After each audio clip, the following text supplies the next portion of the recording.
Hey guys, SerroDan here, and this is part 2 of all the possible mounts that can be dropped from raid bosses out there.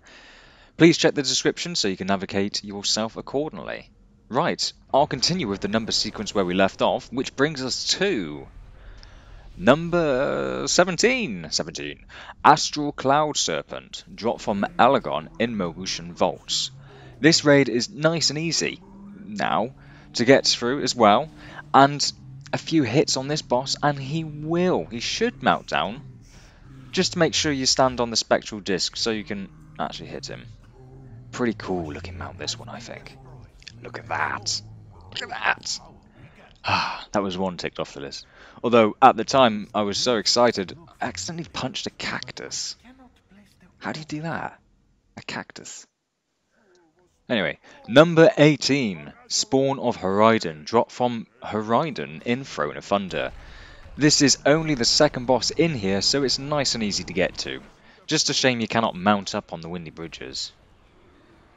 It also might be worth reiterating at this point, also, the majority of these mounts here in this video will sit at a lousy 1% drop rate. But again, half the time it will feel like 0.1%, but that's RNG. It sucks. Number 19, Clutch of Ji-Kun, dropped from Ji-Kun in Throne of Thunder. A little further in this boss, lots of walking around to try and get to this. Really does help if you have speed boosts at this point. But for this boss, you used to have to jump down and kill some birds, but at our level, you really don't need to. Only if you wanted to fly, maybe. Number 20, Korkin Juggernaut, dropped from Garrosh Hellscream in Siege of Ogma on Mythic difficulty. Time to go Mythic, here we go. These bosses in here are really not a pain at all, but it's the sheer fact that this mount is dropped from the final boss, and this is a seriously long raid. Even longer when those damn things don't drop. So many bosses. Damn. Number 21. The Iron Hoof Destroyer, dropped from Blackhand in Blackrock Foundry on Mythic difficulty. Hopefully you have the skip to be able to get straight to him. Otherwise, it may be rather long, but the bosses are easy. But hey, give it 4 weeks and you'll be able to skip straight to him. This one used to be a pain, but give a good blast of DPS and potentially you might hit last phase before he even has a chance to drop down into phase 2. That's right, bug the system. Number 22, the Felsteel Annihilator, dropped from Archimond in Hellfire Citadel. Now if you have the skip, then this is no problem to get to. However, if you do not, it's another long one, because again, you have to run to the top, only to the last boss. Only to the last boss. Although the big problem here is getting past the blooming first one. Ugh. I can't be in 2 places at once, come on. It was designed for 10 people on each side, but you're just one lonely gnome having to use these tiny legs to do all of those miles. You'd be losing weight, that's for sure, but all those miles. Number 23, the Felblaze Infernal, dropped from Gul'dan in the Nighthold on any difficulty. This raid can be soloed or normal, which is all you really need to run it on, but it might get a little bit tough around the botanist. Or at least it did for me as a warlock. Not enough dispels, you see. So I used my Call a Friend lifeline on this one. Basically though, through the fight, make sure that you're not too far away from him during his transitions. Otherwise you're going to go for an adventure over the edge of the tower. But otherwise, nice boss and can be soloed. Number 24. The Hellfire Infernal, dropped from Gul'dan in the Nighthold on Mythic difficulty. For some classes right now, you may be able to solo this, but for a lot of others you cannot, mages.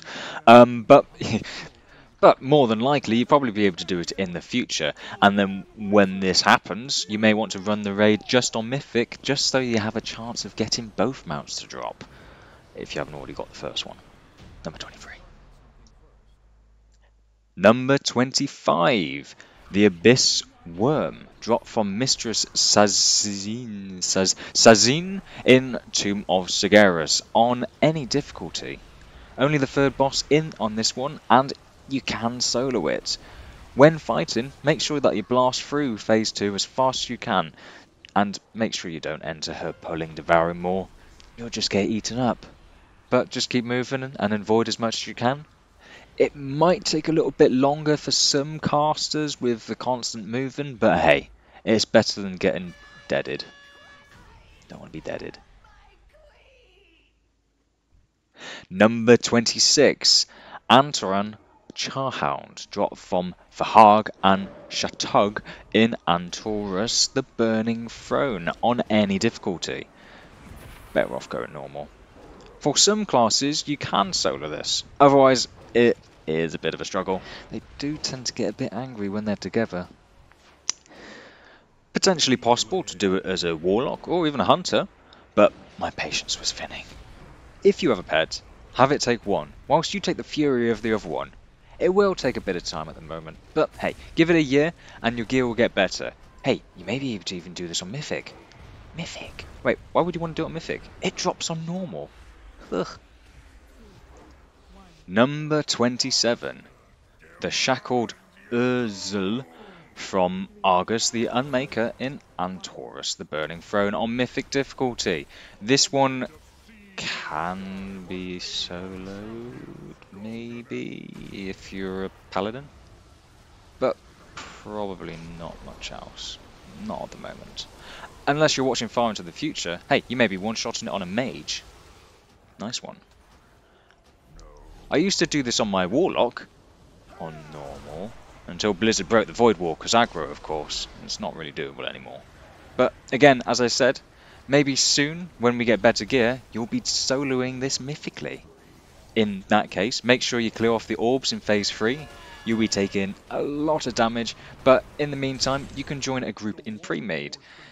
There are quite a few being made, but they can be rather stressful to get all the way to the very end, mainly because it's such a long raid. But also, you'll be raiding with people who do not even know the fight.